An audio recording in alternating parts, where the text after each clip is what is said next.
big news out of the uranium sector. Things are heating up with uranium and the uranium stocks. That's the next hot trade you need to be in.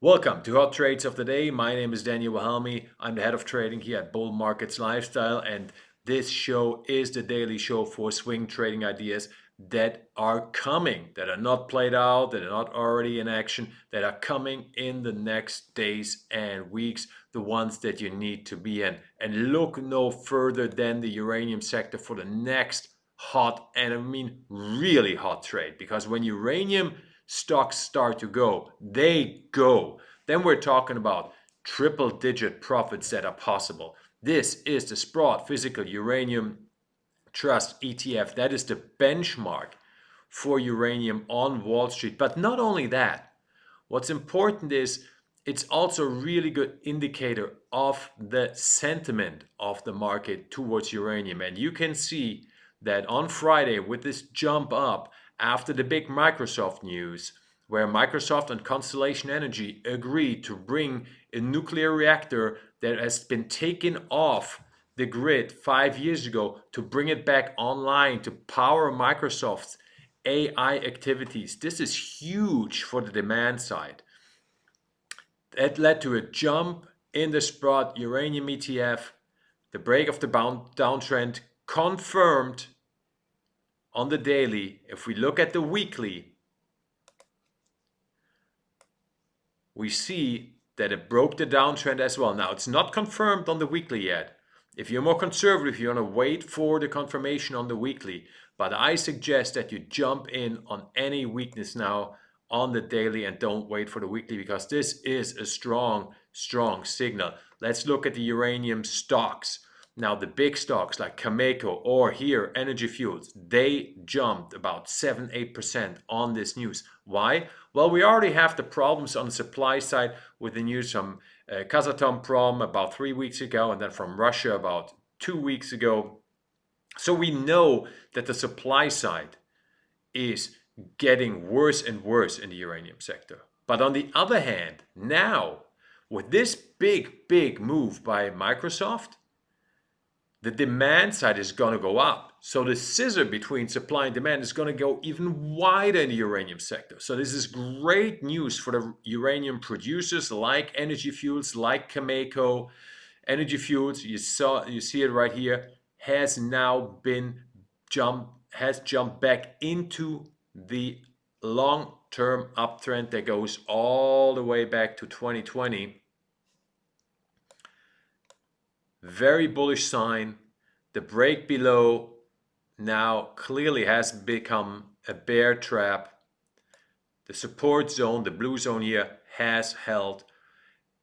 Any weakness where we test back to about 515, so this horizontal zone and the uptrend, that is now a buying opportunity. Now, who hasn't really jumped are the smaller uranium stocks. Ur-Energy, one of the few producers, but a smaller producer, as you can see here, has not moved yet on this news, which is great for the people that are not in. Now, if you follow this channel, you know that I recommended buying into this stock at around 107 and 102 a few weeks ago. So you're basically already up 10%. If you're not in it, any weakness on this stock, also buy. Or look at Yellowcake. Yellowcake does a similar thing that the Sprott Physical Uranium Trust. They buy uranium and hold it. And you can see this looks quite excellent as well. It's about to basically finish up a really nice base here. And then we have a lot of upside left. So the uranium stocks are starting to move. Now, the Kazatomprom news and the news from Russia didn't really trigger much in the markets because, it's Kazakhstan, it's Russia. Most investors on Wall Street don't really pay attention to this. But it's significant news.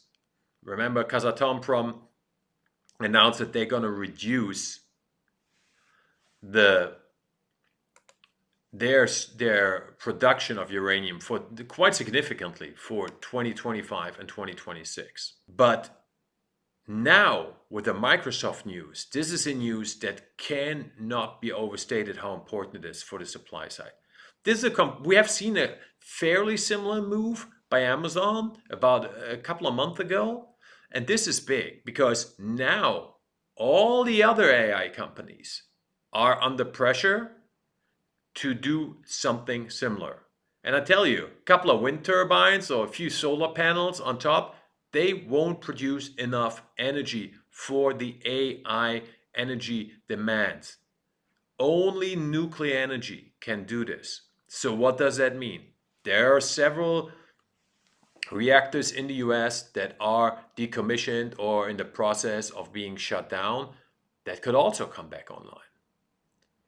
And that means that all of a sudden, new demand for uranium is coming to the market that has not been factored in by nobody, because we didn't even know this until last week, in the coming month.